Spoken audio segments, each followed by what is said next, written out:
ahorita dónde va a haber para sacar, para poner internet en casa. Está bastante complicado ahorita las cosas. Entonces, lamentablemente no van a estudiar. Yo este año me duele mucho, sí, pero no la voy a poner este año. ¿Cómo se va a hacer? Pues sí, imagínese, pues el que tiene por ahí su aparato puede estudiar y el que no tiene.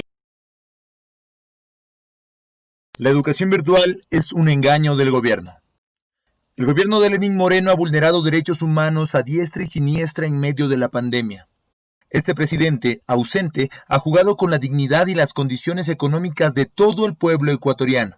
Puso la deuda externa por delante de las necesidades primordiales de la gente, tanto así que hasta el momento no ha pagado sus respectivos sueldos ni a médicos ni a profesores.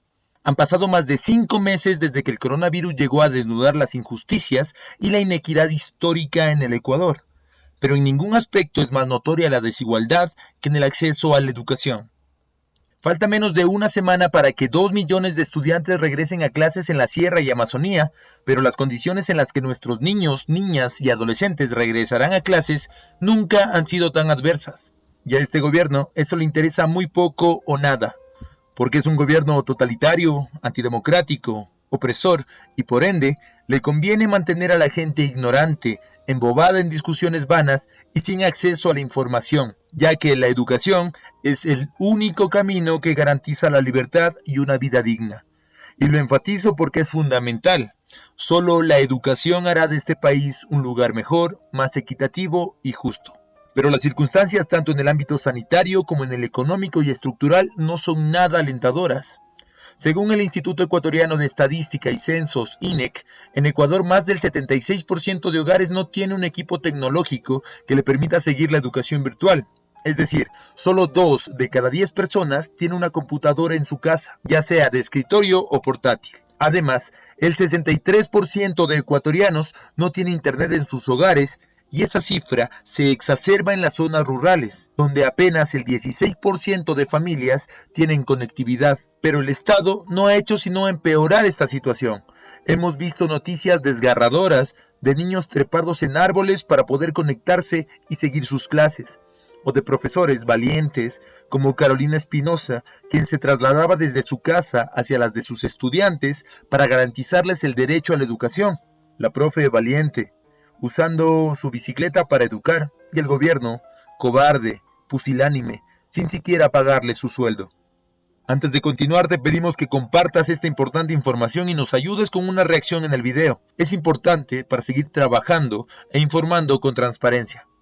La desigualdad social es tan obscena que el gobierno de Lenín Moreno planea cerrar más de 850 infocentros rurales desde el 7 de septiembre, que perjudicarían a más de 4 millones de usuarios al año. Esto agrava la situación de los estudiantes rurales y nos muestra que el bienestar de algunos se basa siempre en la opresión de otros. Sin educación no hay futuro. Sin educación no hay democracia. Sin educación solo nos seguirán robando los mismos políticos de siempre. Como dice el filósofo Paulo Freire, la educación es praxis, reflexión y acción del ser humano sobre el mundo para transformarlo. Y la educación virtual es un vil engaño. No existe tal. El profesor como elemento esencial de la enseñanza está ausente y el estudiante, con las adversidades que se le presentan, ni siquiera está. El gobierno ha intentado maquillar esta realidad ofreciendo la transmisión de las clases por televisión o radio. Pero eso solo es una expresión del desconocimiento. Miles de personas no cuentan ni con los medios para subsistir y menos para seguir con atención las clases de sus hijos. Desde que comenzó la pandemia, más de 300,000 personas se sumaron a las cifras del desempleo y sus condiciones de vida se han vuelto trágicas. Y el aspecto sanitario, que es el más importante, sigue empeorando.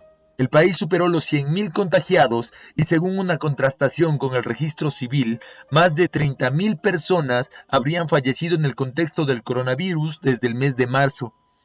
Pese a esto, el COE Nacional y la ministra María Paula Romo insisten en reanudar las clases presenciales en la costa y continuar con el resto del país. Mi pregunta es, ¿no pudieron evitar la muerte de miles de personas y quieren que expongamos a nuestros niños a su negligencia? Responderán que tienen todo controlado, pero sabremos que estarán mintiendo. En conclusión, la pandemia sirvió como una herramienta eficaz para mostrarnos todas las desigualdades y la injusticia inherente a este sistema económico y a la sociedad ecuatoriana. Cientos de miles de estudiantes no podrán acceder a la educación virtual y los que sí puedan la tendrán muy difícil. Los pobres se harán más pobres, los ricos nos seguirán robando las esperanzas. La coyuntura electoral hace que los candidatos ofrezcan acabar con la corrupción, solucionar los problemas económicos del Ecuador, hacer propuestas demagógicas y negociar desde ya el nuevo reparto del país. Pero, ¿han escuchado a algún candidato ofrecer el acceso a una educación pública universal, gratuita y de calidad? No, porque al poder le interesa mantener un pueblo ignorante, servil e indefenso. La pandemia no pudo evitarse en ninguna parte del mundo, pero en este país solo sirvió para desnudar a Lenín Moreno, el peor gobierno de la historia. Yo soy Amaru Salas y esto es Contrastes TV, las dos caras de la moneda.